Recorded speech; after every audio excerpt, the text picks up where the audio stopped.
Hello and welcome to Let's Play Civilization 5 as the Dutch. My name is Fargal. I am here with Alkydere. Hello. Hello. And this is something that Alkydere has wanted me to record for him for quite some time. In which you play as Willem of Orange on a map that's all desert, pretty much all desert. So we've loaded up a sandstorm map and we're going to go to town. It's a sandstorm map, standard size, standard game speed on Emperor level difficulty. Basically, the pasty Dutch have taken a vacation to Saudi Arabia, and they're gonna, or to Egypt, really, and the Nile, and That it turns out they win. basically it's somewhat paradoxically because of the way the Dutch work in Civ 5. The Dutch are actually at their very best when they're surrounded by a lot of desert. They are the best desert civ, even more If you can so get than rivers. Morocco and Arabia, which is quite ironic and amusing. The reason for this is because of, I'm going to explain here. For those of you who don't know, the Dutch have a unique tile improvement called the Polar. And polar, it's an area of land that's generally below sea level that's been reclaimed, and Dutch obviously very famous for doing that. And in this game, you can build them on marsh tiles and on floodplains tiles. Now, this seems rather odd, but this was the best way the developers were able to implement it compared to the original plan, which was to have them be able to spend gold to turn coast tiles into land tiles. That didn't. Unfortunately, the Civ engine is kind of picky, and that was also spin gold to crash the game. Yes, the Civ 5's game engine was not able to handle on the fly altering of the fundamental layers of the map. It didn't work. And so this is the solution they came up with. As a result, the Dutch, if you have a certain kind of start, which we have specifically engineered to set up for this game, the Dutch are spectacular. Now, Godlike. your other bonuses you have as your unique ability, the Dutch East India Company, or if you're Dutch, the Verenigde Oost-Indisch Company, which is which means United East India Company. The Dutch didn't call their own thing the Dutch East India Company. So if you're in Holland, it's known as the VOC.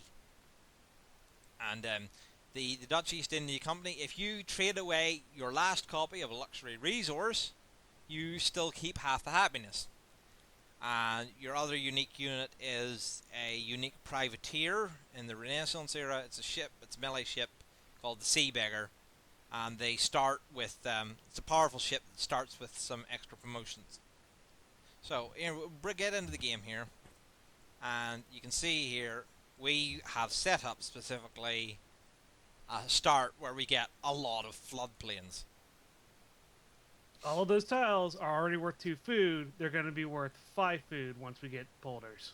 Yes, And food is the most important resource in the game. yeah, polars provide a big bonus to food, and after the discovery of the economics technology, also gain +1 hammer and +2 gold. Now, we're going to have to spend a little bit of time working out exactly where we would like to settle here. Now we're going to normally if you're playing a regular game of Civ, my instinct would be to move the settler down here on top of the gold tile. But you want to be as close to all those floodplains as you can. No, you would be off the river and everything, but it would be I'm saying that's a bad idea because good resource. It has very good resource distribution, food and hammers, and it's hill start, which is always nice. You always want to start on hills where possible. But it gives you a tiny boost to early production and increases the defensive strength of your capital, which is always useful. and you're next to the mountains, so you can build the observatory for extra science later in the game. But we're not doing that because we would like to. This is all about maximum polders. Now, if we'll actually switch quickly to the strategic views. You can see here all these tiles here, these icons, floodplains, and we can turn any floodplain tile into a polder. So where do we want to settle that maximizes the amount of polders we can put down? I'm going to, for now, move the settler on top of this hill. Because it's not actually that crippling of a thing to wait a turn or two to settle. No, especially when we're only playing on Emperor, which is what I describe as comfortable difficulty. For you. Right, and let's see now. We're here, got a couple more. So I think, yes, what we'll do is we will settle here on the hill on the curve of the river. Because then we're still next to the mountain, and we have a lot of polders, and we're still next to the mountain. Later on, we can get an observatory. For those who may be unfamiliar with the game, in Civ 5, if you have a city that's directly adjacent to a mountain tile, you can once you discover astronomy, you can build the observatory building in that city, which gives you plus 50% science for that city. Very, very, very useful, and you want to take advantage of it where you can. So we will settle Amsterdam right here. It's probably not the maximum amount of polders we could possibly get by doing this. There's also probably expansion room for another expansion to the left. So, but it is good enough. Yes. Now, we also, by settling there, I should point out, that was a barbarian camp.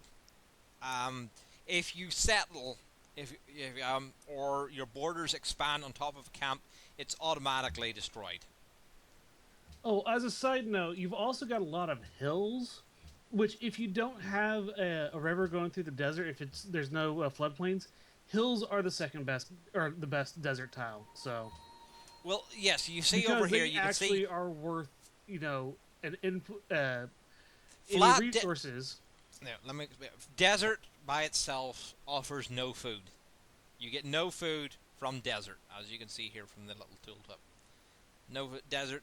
Floodplains are a modifier. Those aren't actually a tile type. They're a modifier on top of the tile that corrupts up when a river runs through desert, and you can get food from that. And then you have hills, which give you your two hammers and everything. So if you do not have a river, desert cities will be extremely food poor, and you will have a very hard time. Now, obviously, the strategy for us here... Oh... That's... Well, I think I know where the second city's going. The second city, our second city, we will settle, here on top of this gold, which will give us a good port city. It'll give us, we'll steal a lot of tiles from Amsterdam, but Amsterdam will manage. It's annoying to have to do that, but having a good coastal port for trading that's right there like that, will not be passing that up. Because that's all your money. Yes. All of it. So I have built a scout, and we're playing the Dutch. We're playing a polar heavy map. The idea is obviously to go very, very, very tall with all our bonuses from polars. So we will be, if you have ever watched a Civilization series before, we will be taking a tradition opener, which is the general opener for Brave New World. It's generally considered to be the best.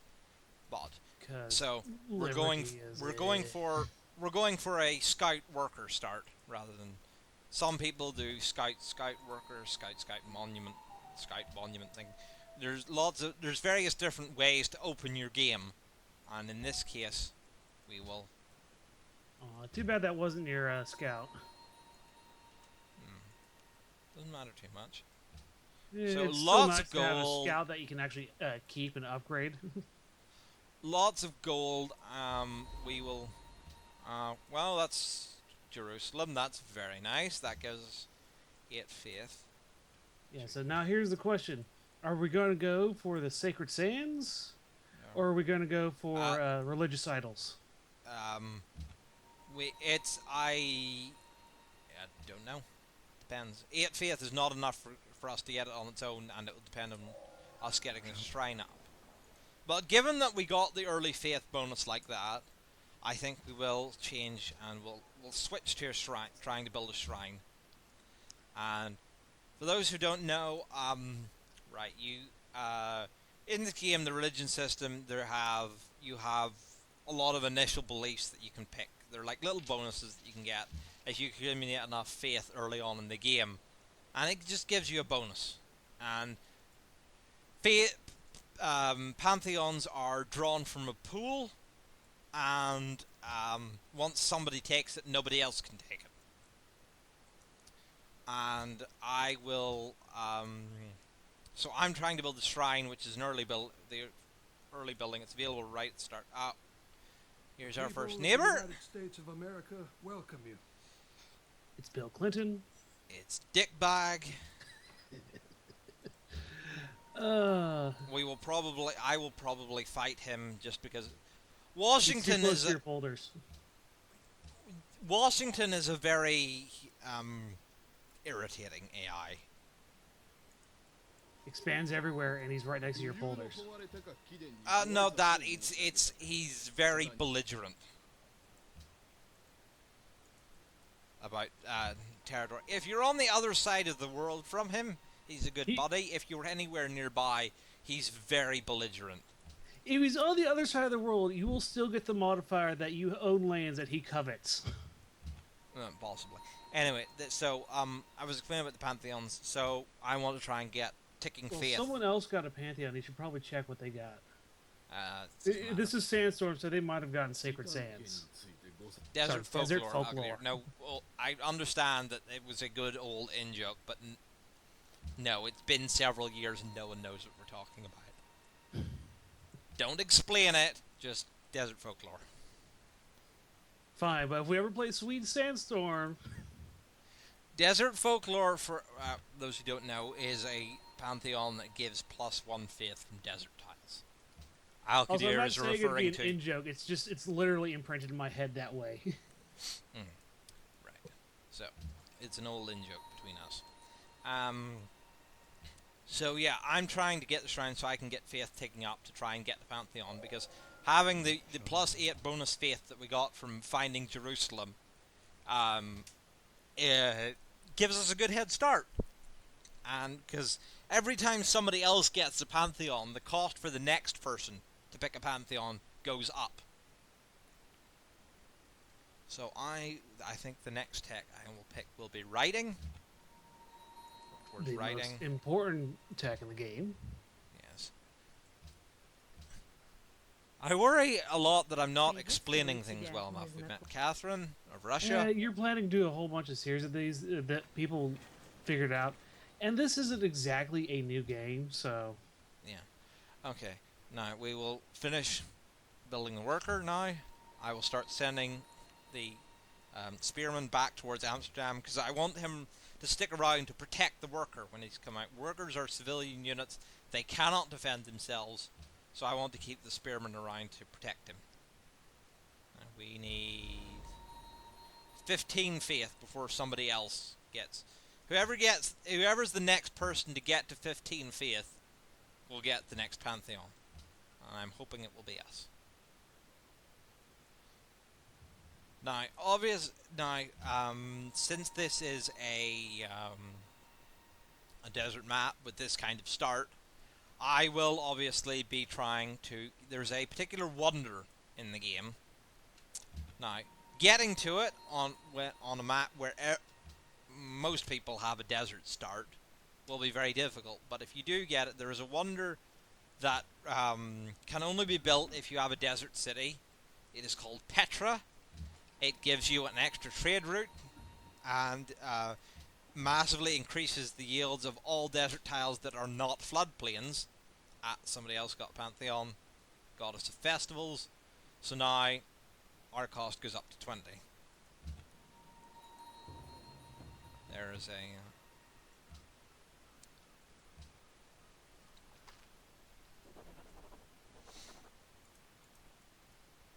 explore around a bit. Now, like I said, I'm taking tradition. This is the social policies. You get these by building up culture. I will be taking tradition. You have 4 available right from the start. I will be going for tradition. And Tradition is always worth it. if you want to read the specific bonuses, I will hover over each of them briefly, and you can pause the video and read up on it. Basically, tradition's always good. Liberty is not bad. It's Honors over the course of Civ 5's life cycle, which policy opener is considered the best has changed quite dramatically as they have been rebalanced and new game mechanics have taken it come and gone with the expansions. It used to be that Liberty was always the complete no-brainer. Now it's generally this is Pakal of the Maya. He has neck problems. Yeah, I'd imagine. I hope that thing has supported on his back and not entirely on his head. And now I will start building the granary for extra food. And since we have stored up a little bit of money, I'm going to buy. You can spend if you let's go. Then your city is able to work tiles that are 3 hexes away from it. So for Amsterdam here, 1, 2, 3. See the line where the spearman is? You can go that far north. You can go every direction. 3 tiles. It will be able to work any tiles that are within our borders and are 3 tiles away. If you want to try and get tiles faster, you can spend money on them to buy up to 3 tiles away. I will do this to get us gold, which is our first luxury resource, and since we discovered the mining technology, we can actually improve it.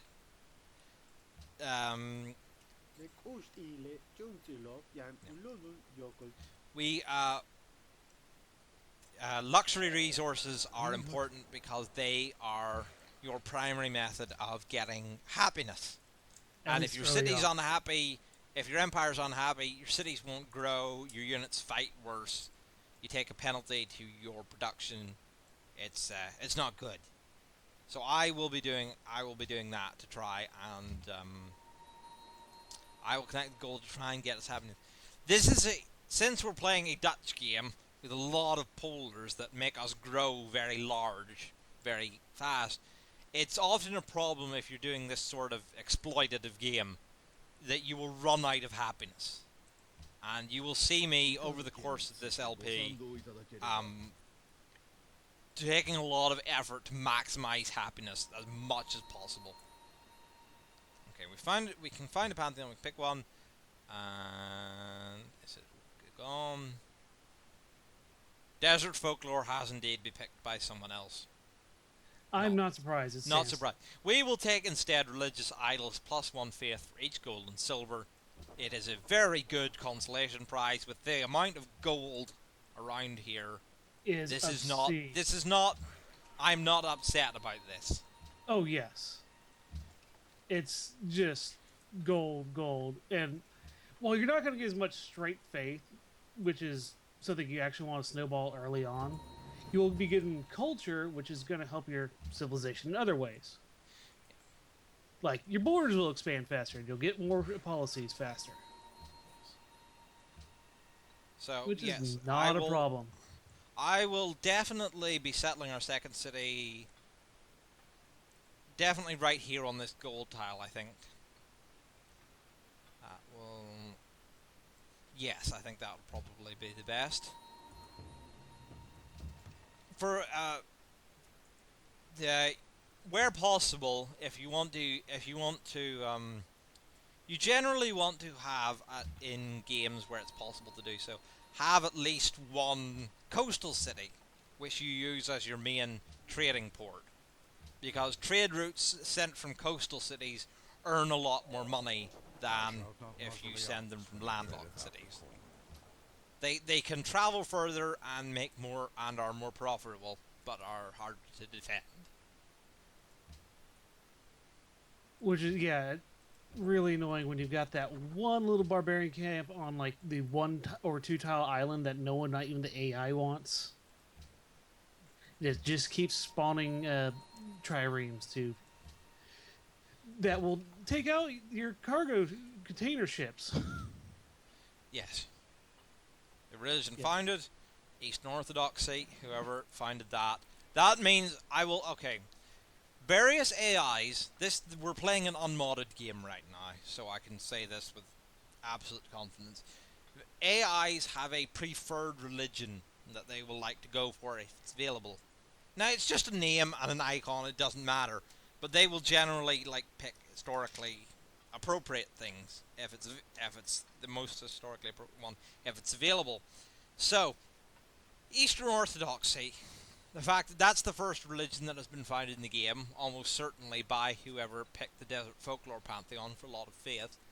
This means, since we haven't met them, but where it says unknown civilization, and we know Russia's in the game. They will find Eastern Orthodoxy if they get the first religion. But we've already met them, and it doesn't say it's Russia, so it's not Russia. That means on the map is either Greece, Byzantium, or Ethiopia.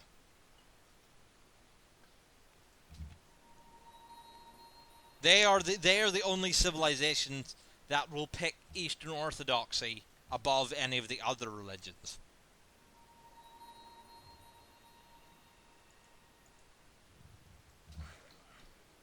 All these little subtleties you can pick up after you play the game too many times. Of course, I lie. You can never play this game too many times. It is that replayable. Alkydere and I are both very extensive players of this game. Now, eventually we will be building polders here, but for the time being, I will build farms on the floodplains for a slightly lesser, but still very important boost to our food production. Japan would like to make a declaration of friendship. I see no reason not to. Especially since you're not right next door to him. Well, even if you are next door to him, you want to sign a declaration of friendship so that if he does attack you, he takes a diplomatic penalty from all the other. Fair enough. And it's your first declaration of friendship, so it's not like he's gonna. Yes. You're not gonna have competing declarations of friendship. Yes, and for those of you familiar with the game will notice that I am taking straight towards what I need for Petra. Okay, we can see here there's Moscow the only way down you'll here get on the it. south of the map. Hiawatha's borders are blocking us off.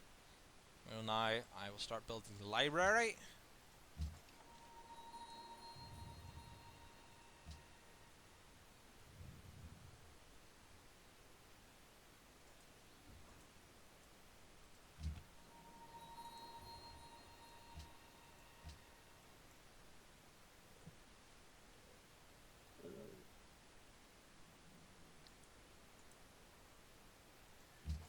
All that's all those floodplains without polders We have met Vatican City. got No. you that much closer to. Is anybody targeting this barbarian camp? Jerusalem is targeting a camp there. Vatican City is not targeted. So, oftentimes you'll find camps that spawn barbarians. Barbarians are assholes. units that are hostile to everybody on the map except other barbarians. And they will spawn from these barbarian camps that can pop up where no player or city-state has line of sight. Since they and occasionally city-states will ask for you to eliminate barbarian encampment and in exchange for influence with them. And I could take that barbarian camp is defended by an archer. Archers are very good at attacking. They attack at range, they can attack things far away, but are very squishy. My spearman could clear out that camp on his own without any difficulty. But it's better for me now to just leave it for a little while until one of the city-states asks me to get rid of it. It's even easier for the spearman to take out the archer because The archer is sitting on a barbarian camp, which means it is fortified and will not move or attack. They will occasionally attack. Oh, okay. If they can basically guarantee that they will destroy your unit, or if it's like something really weak like a scout, but the archer will not use its offensive movement. It will just sit there fortified. Usually. Normally, And you can see here, the barbarians are invading my land. They are destroying my tile improvements, and if I had left the worker out undefended, they would capture him and haul him off to the nearest barbarian encampment. Where someone else can steal your worker. Yeah, someone else can rescue him then and refuse to give it back.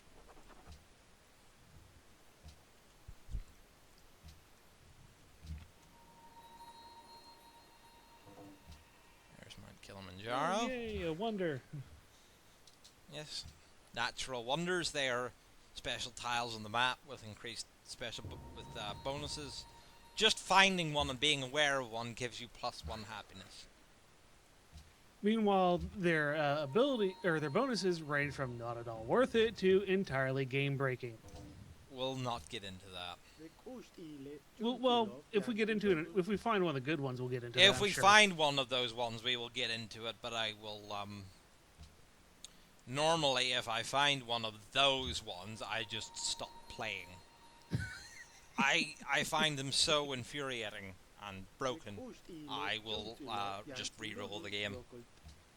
I do not like the fact that the Fountain of Youth is in the game. It's horrible, it's bullshit. Now, the Fountain of Youth is pretty good. What I really like is being a Spain against Cerro de Potosi. Well, that's... Because that's another way to just win the game. Right, what I'm doing now is I am building a settler. While you are building a settler, all growth in your city stops. So this is why you can build one as soon as the city gets to size 2. But generally they are very expensive to produce. So I have decided to wait until Amsterdam got to size 4 before deciding it's worth it to actually produce the settler.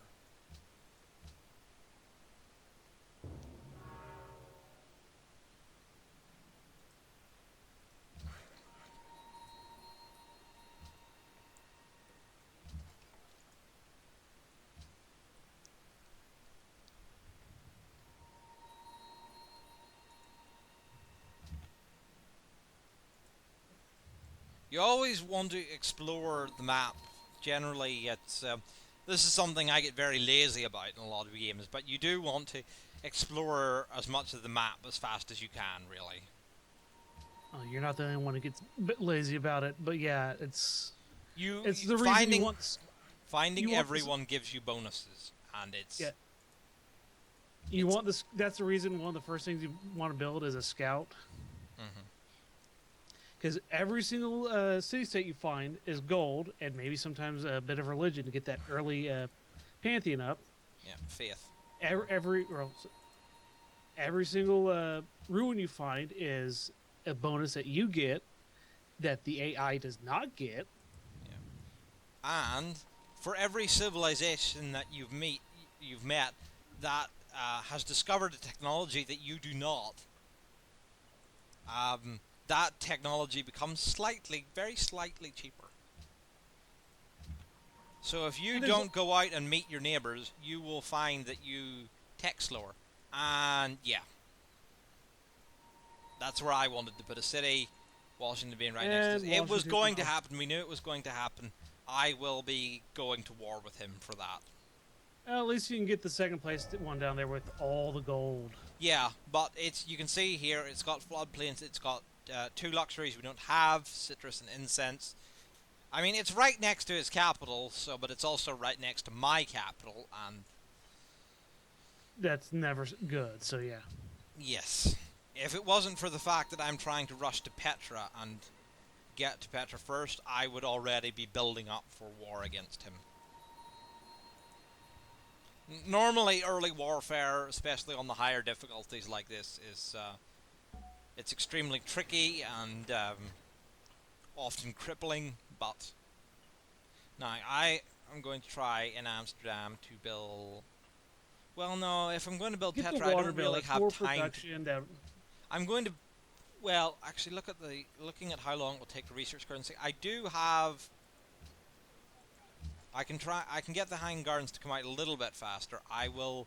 I will try. The hanging gardens are a very nice wonder that is only available if you have selected tradition as one of your social policies. If you open up the tradition policy tree, you can build the hanging gardens, and it is a wonder that provides a large amount of extra food in your city.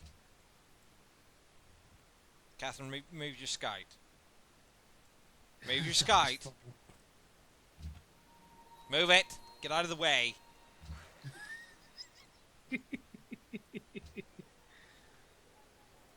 yeah. That's always fun. The 1 unit per tile silliness. I do this. I'll lock these in for now. It will help Amsterdam grow faster, or not grow, produce the hanging gardens faster.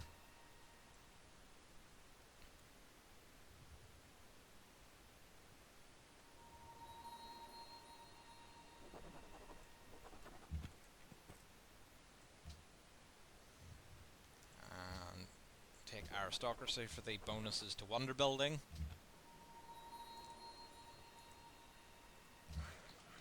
And keep going. Washington is. Look at that. I mean, we just can't let him have that. I mean, we could. We're not going to. Fuck you, It should Washington. not be allowed to stand. You're a dick bag.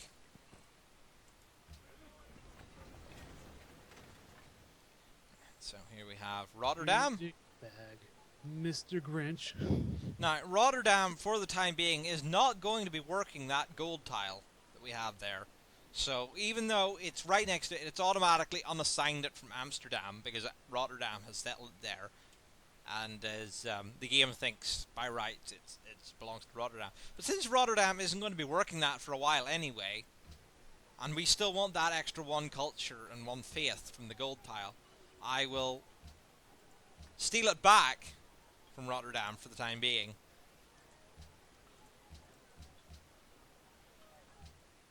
And continue on as before. Rotterdam will start building its library for the early science development, and I will buy this wheat tile because it is much better than unimproved fish, and that's a lot better for getting our city up and running. And with that, I think I think that's it for episode 1. So,